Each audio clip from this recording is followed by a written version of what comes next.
Hi everyone, good morning. नमस्कार नमस्कार नमस्कार हर किसी को। और आज एक आई एम वेरी फॉर्चुनेट और हमारा जिम भी बहुत ज़्यादा फॉर्चुनेट है कि doctor Paramjit he is visiting to अस।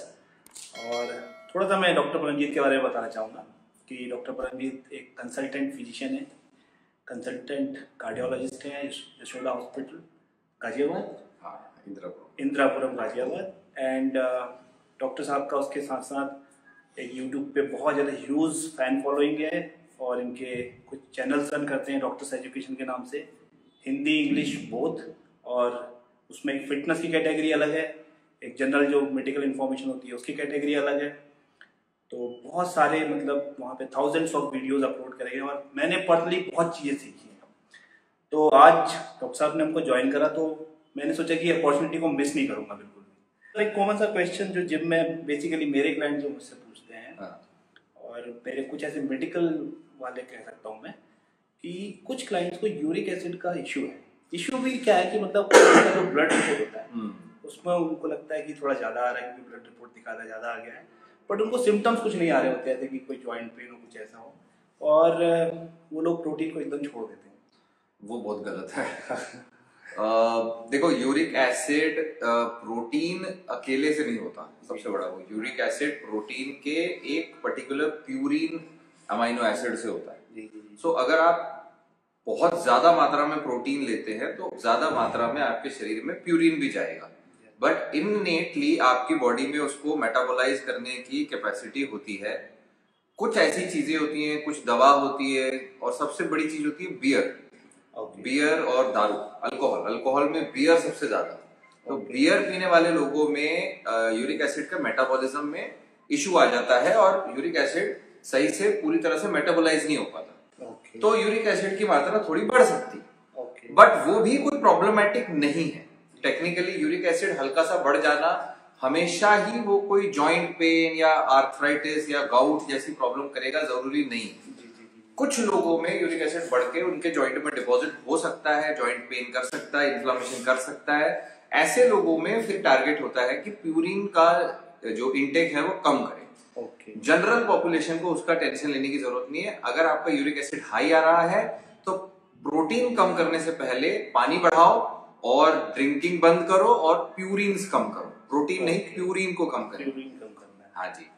तो सिंपली मतलब जहाँ तक अगर मैं इसको समझा और मेरे कुछ जो भी क्लाइंट्स इसको क्वेरी करते हैं मेरे से, आपको अपना लाइफ स्टाइल में जो कुछ अल्कोहल है, बियर है, ऐसी चीज़ों को कम करना है, वाटर इनटेक बढ़ाना है, प्रोटीन को छोड़ना नहीं है एकदम। सडनली आप लोग पैनिक हो जाते हो कि मेरा यूरिक एसिड बढ़ गया तो प्रोटीन नहीं बढ़ रहा है, उसको छोड़ना है। प्रोटीन तो बिल्कुल भी नहीं छोड़ना है। और ये प्रॉब्लम एक्चुअली डॉक्टर्स का भी है। कई सारे डॉक्टर्स उनको कह देते हैं भाई तुम क्या ले रहे हो, वे प्रोटीन ले रहे हो, बिल्कुल बंद कर दो। तुम हाई प्रोटीन डाइट ले रहे हो, बंद कर दो। दालें बंद कर दो, ये बंद कर दो। देखो, लिमिट करना इज लॉजिकल। उसमें भी मिल्क एंड एग प्रोटीन यानी वे प्रोटीन के अंदर तो प्यूरिन बहुत लो होता है, तो उससे तो कोई प्रॉब्लम ही नहीं है। प्रॉब्लम दालों से जरूर होती है। तो दालों में थोड़ा प्यूरिन होता है, हरे पत्ते वाली सब्जियों स्पिनच एंड ऑल में प्यूरिन होता है।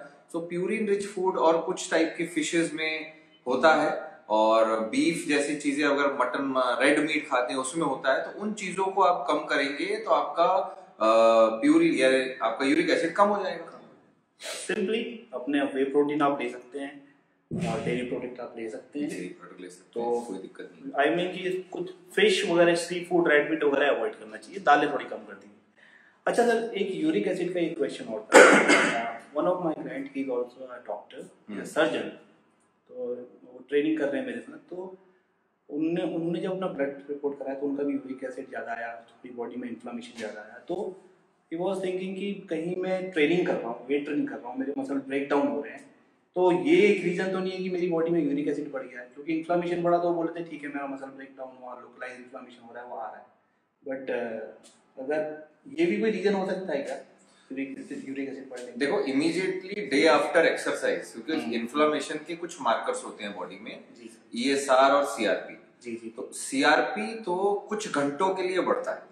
तो अगर आपने आज एक्सरसाइज करके आज ही या रात को एक्सरसाइज करके मॉर्निंग में सैंपल लिया है तो पॉसिबल है कि CRP एक्सरसाइज की वजह से थोड़ा सा बढ़ सकता है, और या वो कंट्रीब्यूट कर सकता है। बट अगर आप उसे ट्रैक करोगे कि भाई आपका सीआरपी कॉन्स्टेंटली हाई है क्या, तो आप ये बता सकते हो कि वो एक्सरसाइज की वजह से है या नहीं। आप ऑफ डे लो, एक दिन 24 आवर्स आपने एक्सरसाइज नहीं करी, तब आप सीआरपी कराओ। अगर आपका सीआरपी तब भी हाई है, then it is not because of exercise induced muscle injury and all, क्योंकि वो 2-3 दिन से ज्यादा हाई, एक दिन से ज्यादा हाई नहीं रहेगा। बिकॉज इतनी ज्यादा मसल इंजरी अगर आप कर रहे हो तो आप एक्सरसाइज ही बहुत ज्यादा कर रहे हो कि आपकी मसल जो है हाँ, तो वो जो 3 दिन तक स्टिफनेस रहता है लेग डे वाला, वो नहीं कह रहा मैं। नॉर्मल एक्सरसाइजेस जो हम करते हैं उसमें अलग चीज है। ओके, तो मतलब हाँ, तो इन्फ्लामेशन होता है एक्सरसाइज का, लेकिन कई बार क्या कंफ्यूजन हो जाता है बॉडी को हमारे कि एक्चुअल में इन्फ्लामेशन स्मोकिंग की वजह से है, पोल्यूशन की वजह से है, अंदर कोई वायरल फ्लू चल रहा है, कोई दांत में दर्द है, या फिर मसल इंजरी है, या यूरिक एसिड बढ़ा है। सो इन्फ्लामेटरी मार्कर्स का कोई इंडिकेशन नहीं होता कि ये इस कारण से है। तो हमें क्लिनिकली जजमेंट लेना होता है कि आपका मेन जो प्रॉब्लम है वो ये है कि वो है कि ये है। ओके। तो अगर इसमें मैं एक बात बोलूं कि मैं जो समझा कि एक जो इंटेंसिटी देनी चाहिए वर्कआउट में वो एक ऑप्टिमल होनी चाहिए, बहुत ज्यादा नहीं होनी चाहिए। नहीं, बहुत ज्यादा नहीं। तो जैसे सर ने बताया कि लेग डे में लोग बिल्कुल ही अपनी लेग को बिल्कुल ही किल कर देते हैं ना, जो तो ऑप्टिमल एक्सरसाइज करो। तो एक आध कोई क्वेश्चन अगर किसी व्यूअर का हो तो मैं देखता हूँ सर।